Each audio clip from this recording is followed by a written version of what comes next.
leader who's tackling one of the most pressing environmental challenges of our time. The property sector is responsible for about 40% of carbon emissions in Australia. Future Property Group prioritise sustainability, make it a KPI for the whole team. It's really important that we embrace human-centred design, not egocentric design. Hi everyone, thank you so much for joining me in another executive interview. I'm your host, and today I'm joined by a leader who's tackling one of the most pressing environmental challenges of our time.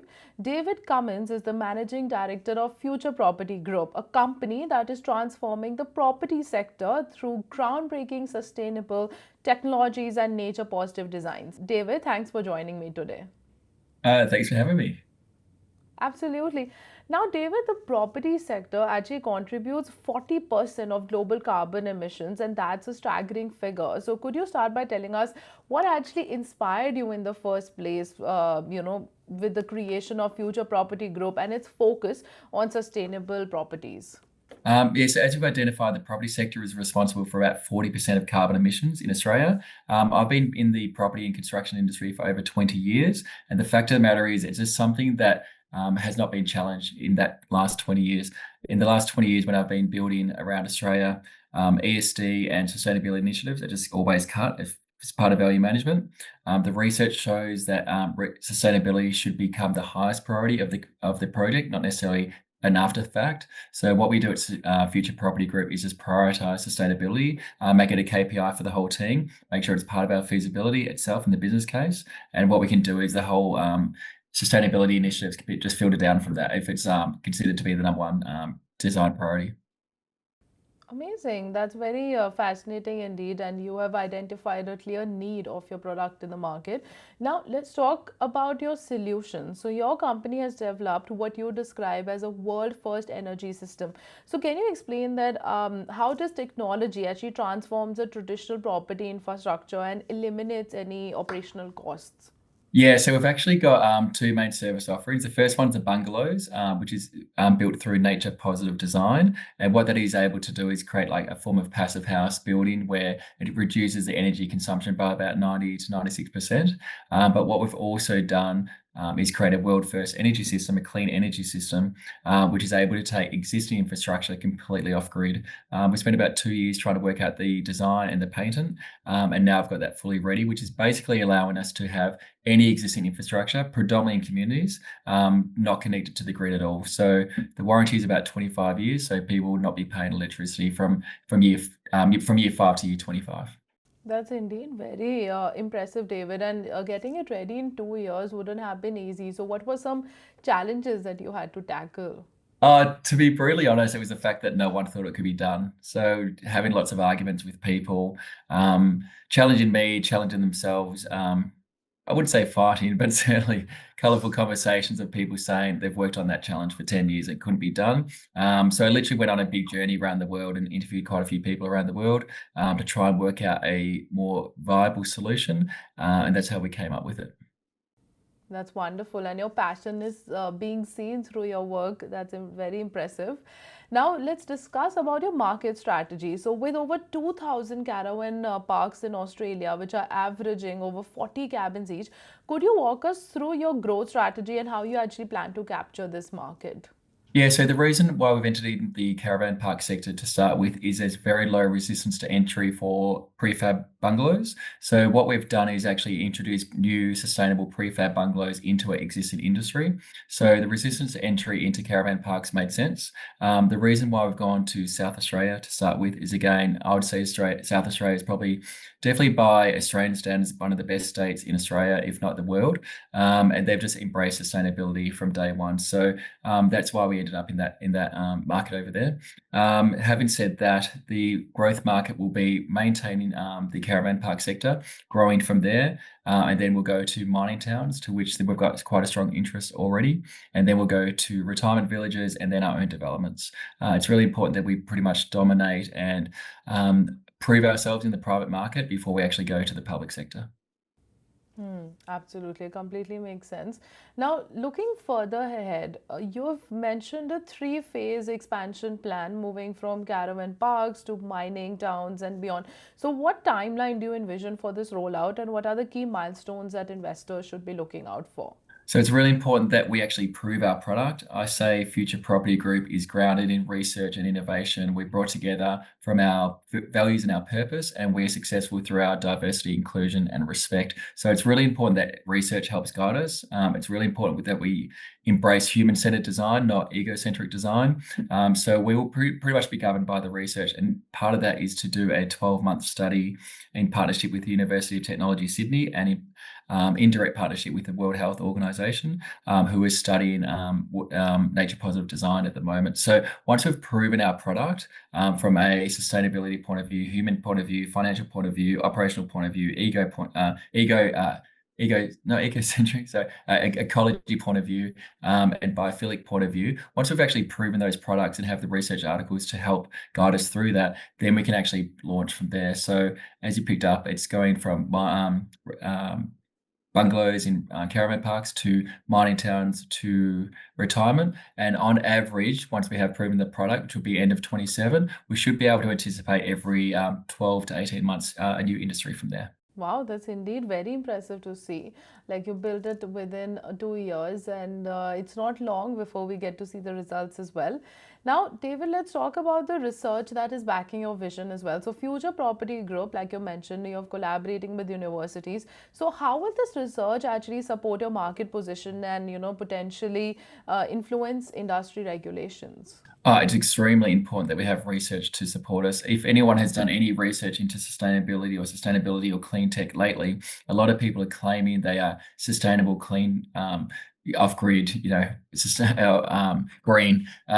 So it's really, really important that we have research to guide us, not only from a marketing point of view, but from a value point of view. So we do have three professors from the University of Technology, Sydney, and one from the University of Launceston, and also South Australia, to really just guide us through that. These are literally professors that write the books on clean buildings, clean tech, biophilic benefits, and also biosolar roofs. So it's really important that we have that to guide us. Otherwise, it's just an ego or an unproven product. Based on that, this research also shows to have really good construction and really good developments, a post-occupancy evaluation. In my 20 years of working in the industry, it's not something that is really embraced. The main reason is people don't like finding mistakes in their work. We embrace our mistakes and we want to learn from our mistakes, because every version, just like the iWatch or the Apple phone or whatever it may be, every version is going to be better and better. So it's really important that we do study our products as well. So research is pretty much our cornerstone of our company, that will guide us through the next few years. That's wonderful, David, and truly well said. It's from our mistakes that we learn and get better every day. So, David, now for investors watching this interview, what would you say are the top three reasons that they should consider being part of Future Property Group's journey? I think the fact that we are driven by research, that's extremely important, because it's very hard, especially in the world of development and construction, certainly in the last 20 years, where people are not driven by research, they're driven by ego. So for us to have a research-driven organization is extremely important. Also, our values and our purpose. Again, being in the construction industry for 20 plus years, I would argue not everyone is value driven. People are probably more financially driven. Finance comes as a byproduct of strong values. The research again shows that a very strong value driven organization can have up to 10 times more wealth than a non-value driven organization. And I think the fact that is the property sector, as we talked about before, 40% of carbon emissions come from the property sector. We would love to try and reduce the property sector carbon emissions by about 5%. Having said that, we do that through our nature positive design bungalows and our clean tech.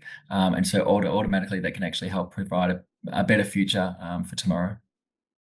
Amazing, brilliant. Now, before we wrap up our interview today, we can't finish without talking about your team. So, can you tell us a bit about your background and also about your team members?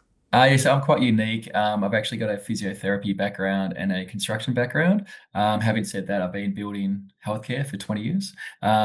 So that's where it's really important that the research comes into it. In physiotherapy, we always ask, what does the research say? Is it 20 minutes? Is it 25 minutes? Is it 30 seconds? Is it 1 minute? So evidence-based design, evidence-based medicine is extremely important for the healthcare setting. And so what I'm really trying to do is bring that into the construction setting. I've been building for 20 plus years. That my last job, I was the National Director of Construction and Development, and I had 40 hospitals, 60 projects, 300 staff, and $2 billion worth of work under me. So I feel like I understand the construction industry quite well and the development industry. And so having said that, what we've actually done is brought a tier one team into a tier three industry. And that is just paying its weight in gold at the moment. The designs are phenomenal. The research is phenomenal. We're able to actually disrupt a pretty old existing industry of the caravan park sector and the bungalow sector with a tier three team, which is just fantastic. So currently we've got a project team of over 30 people, 30 consultants, but we've got a company team of about 10 more. So it's about 40 people in total, all industry specialists, all phenomenal. I'm almost positive I'm the dumbest person in the room every day, which is what I love. My job is to bring the team together and make sure they feel protected and we get the best out of our team. But we've got literally professors, we've got industry experts, we've got just such a phenomenal team of 30 plus people, and it's working really well. Yeah. Amazing. That's indeed very impressive, David. And we can see what makes Future Property Group so special because you have such an innovative team and hardworking team working with you. Now, I have to ask you, as my final question, you have such an impressive background and, you had such a stable job where you were doing so well. So, and the work you took up as well, as we discussed it in the beginning, you said, you had your challenges. People were telling you that it wasn't easy. So, what actually motivated you in the first place? I think it's not hard to be motivated about protecting the planet. It's such a awful statistic that it is 40% of the property sector creating carbon emissions. It's just because it hasn't really been challenged before. Too many people are building the old way, building by their ego, building by what has been done in the past. No one is really building by research. So it's really important that we do challenge the old ways. It's easy to build the old way because you know what you're doing. We pretty much know what we're doing. That's why it's important that we prove it. But we just want to challenge that. And it does take about 15 to 20 years for research to become commercially viable. All we've done is find those professors, bypass that 20-year gap of research and just try to prove it today. So it's not the hardest thing to do. It takes a bit of extra effort. But we've got so many experts to guide us through it. There's no reason it's not going to work. The fact of the matter is we're just challenging an industry that hasn't been challenged before. We're challenging it with research, so it should work. Absolutely. And we are staying positive with you on this journey. Now, for our investors watching this interview, you can see the potential in this transformative approach to property development, and I encourage you to learn more. So please find the details at the side of the screen or in the description of this video, and feel free to connect with the team at Future Property Group. And once again, thank you, David, for sharing your vision with us. What you're building at Future Property Group is not just innovative, but as you said, is essential for a sustainable future. And our team wishes you all the luck with your venture moving forward. Thank you. And thank you to your team as well. You've been very big supporters of us, and I appreciate it tremendously. Absolutely. Thank you. Thank you.